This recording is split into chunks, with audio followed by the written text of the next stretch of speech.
Right, folks, hello, welcome back, and it's Monday. I am still catching up from holiday, really, but it's a lovely bright day. I've been out my jog this morning. I've been out a quick walk to pick up a couple of things because it's about lunchtime now and I've got calls pretty much all afternoon. So, yeah, it's been a good start to the day. I've just been backwards and forwards with different things that are going on that I'm involved in setting up for, like podcasts, and I've been pulling together a press release for a client who's been doing a survey around personal finance. There's some really interesting results from that I really think the media will hopefully be interested in, so just trying to present that in the most like eye-catching, attention-grabbing way so that we can hopefully get some media coverage out of it. And I've got 2 new clients starting this week, so one of them I am speaking to this afternoon. One of them I've already been pulling some ideas together for this morning, and I've got more to do for her obviously this week as well. So all go, very exciting week. There's lots going on. And because I was on holiday last week, I was just, responding to things. There was a few specific things that had to happen on specific days. So I was, dealing with those, made sure those happened. But other than that, I was not really doing a lot of proactive outreach. So I'm kind of getting ready now to really focus this week on pitching for my clients, doing loads and loads of outreach for every single one, and just really feeling like I've sowed a lot of oats and planted a lot of seeds, because that's what I like to do for my clients when I do outreach. And that's how I look at it. If we plant enough seeds, some will grow. Don't know which ones, don't know when, but something usually happens when you plant enough seeds. And that's what I do. That's how I look at my outreach and my pitching for my clients. So that's the main thing I'm going to do. Also this afternoon, I've got a call it's like a content working call for this LinkedIn course that I'm doing, which has been really, really good. And they have these hour-long calls where you can just basically use the time to draft content, which is what I really need to do, because again, I've totally run out of content for LinkedIn, which is mainly around the Storm Safe crisis communications part of my business that I run with a business partner. That's mainly what I use LinkedIn for. So I had produced lots of content for when I was going to be away, and now I've run out. So I need to spend that hour doing more content. Actually, in about half an hour, that call starts. And then after that, I've got a Storm Safe crisis comms call with my business partner. So plenty happening this afternoon. In this video, I'm going to be talking about the biggest mistake that I've made in my PR consultancy, and it's one that anyone can make. Anyone that's got clients or customers can make this mistake. Okay, so I am going to talk about the biggest mistake that I have made in my career so far as a PR consultant. And it's one that basically any business that has clients, any service provider that has clients, or key customers can also experience, I would say. And basically it's working with the wrong clients. And it sounds like a really obvious thing. And I've had a couple of instances in the last, say, 6 months or so where I made one bad decision and ended up working with a client that was not a good fit. I thought it was going to be fine. What he was trying to do was honourable, interesting. I knew it came with an element of challenge, but as it turned out, the way he worked, his attitude, etc., just was not aligned to how I do things at all. And secondly, I had one real win where I had conversations with a potential client and spotted enough red flags within those conversations that I basically said, yeah, I don't think it's a fit. I think we should just leave it. So I have to say it's only through making these mistakes and, having to experience these things that you learn. And I'm actually really, really glad that I had that experience with the client who was not a great fit, because it's just taught me so much, and I've really been reflecting on it, which is why I wanted to talk about it in this video, because there's kind of two key elements to it. The first was how I felt within myself working with someone who wasn't a great fit, and whether I sort of was gaining self-respect from that or losing it. And it's not a nice feeling when you know that you've made a decision that really kind of goes against what you believe in to a certain extent, or how you like things to be done, or how you like to conduct yourself, I guess you could say. And the second thing is how proud you are to tell other people about working with that client. So for me, the test would be, if I am meeting somebody who doesn't know much about what I do, would I reel off that person's name as someone that I work with, or would I just keep it quiet because I don't really want them to know? Or would I, if I got some media coverage or podcast guest slots for that person, would I be happy to shout about it on my social media and be proud to show that off? Or would I rather just keep it quiet? Because if I'd rather just keep it quiet, that's probably, again, a sign that it's not a great fit. I'm not talking about clients where, it's just not the perfect fit.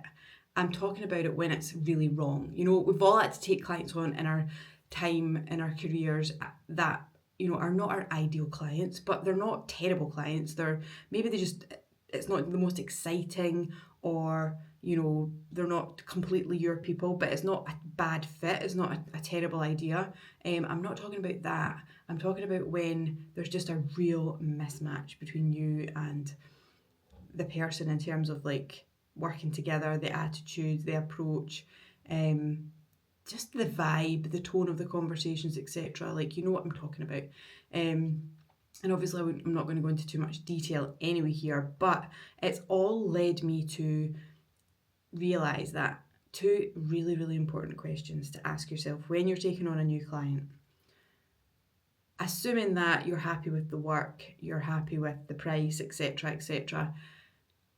First question to ask yourself is, will I respect myself more or less for working with this person? And the second thing to ask yourself is, will I be proud for people to know that this person is a client of mine? And if the answers to those questions are in the negative, or even if one of them is in the negative, it's probably a no.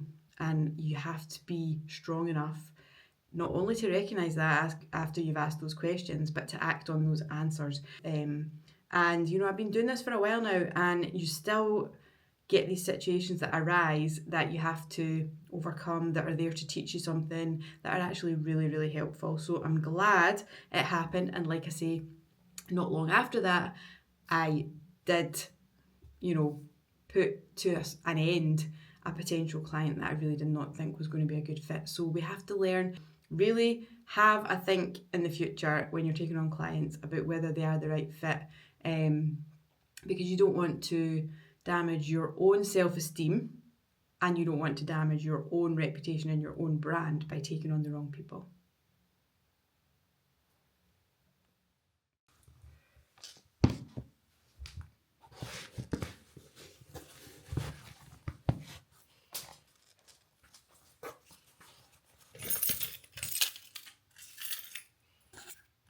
Oh, it's a gorgeous, gorgeous day here today.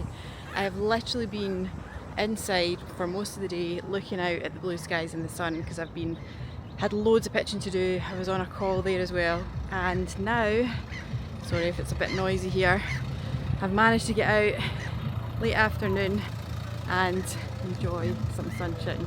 Let me show you this lovely little area we get to walk around, not too far from where I live.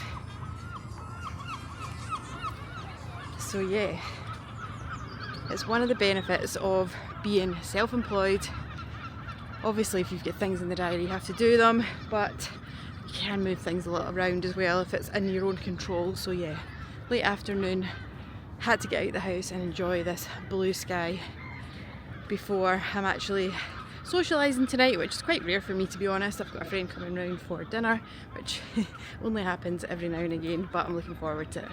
Good morning.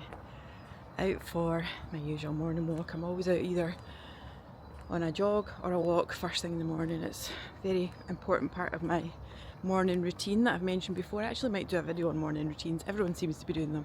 I don't really have a morning, like it's not a regime, but I do have similar things that I do every single day, pretty much. So yeah, this is one of them. Make myself a little coffee if it's a walk day, and off we go. I like to get some steps done in the morning. It's also just the most beautiful morning today. Obviously I come out in all weathers, but this morning, blue skies. It's pretty cold still because the sun's not properly up, but blue skies, very calm. You just hear the birds. It's so peaceful in the morning. I think that's why I like coming out early. It's just so peaceful. You get a chance to think, you get some headspace. Sometimes I just think, sometimes I listen to something, and sometimes actually that's the thing that gets me out of bed, is knowing that I've got an audiobook or a podcast that I'm looking forward to listening to. So yeah, it's been actually a bit of a kind of frustrating week, I have to say. Slightly stressed at the moment. It's like I want things to happen that aren't quite happening for clients. Yesterday I did get a couple of nice yeses to things. There's one or two clients in particular that I could really do with a little breakthrough for, but you know, I've been here before many times, and all you can do is keep trying, and usually something crops up, and you know, something happens that you want to happen. So, but it is a bit stressful because you do think, you know, that that's what the client wants and you want it for them, and you just kind of hope that what you're doing is going to lead to what, you know, the outcome everybody wants. So, but the hardest thing about PR, I think, is just not being able to control the outcome. Like, you can control the input, you can control how much work you put in, how much outreach you do, how creative you are with your ideas and all that kind of thing, but you can't make someone else's decision for them, whether they say yes or whether they use your suggestion. So yeah, I guess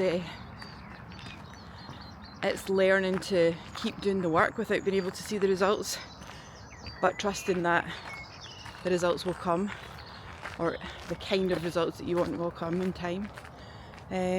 So yeah, Friday today. I am going to listen to the birds sing for a little bit longer, move this body a little bit, enjoy the fresh air, and yeah, probably wrap the vlog here. Vlog. Probably wrap it here because I think that's probably enough for this week, to be honest. And yeah, it's been a good week. Frustrating and stressful at times, but I think some of that is the pressure that I put on myself. But then if you don't put pressure on yourself, how are you ever going to get better? So it's a catch-22. But I'm going to drink my coffee, and I will see you next time.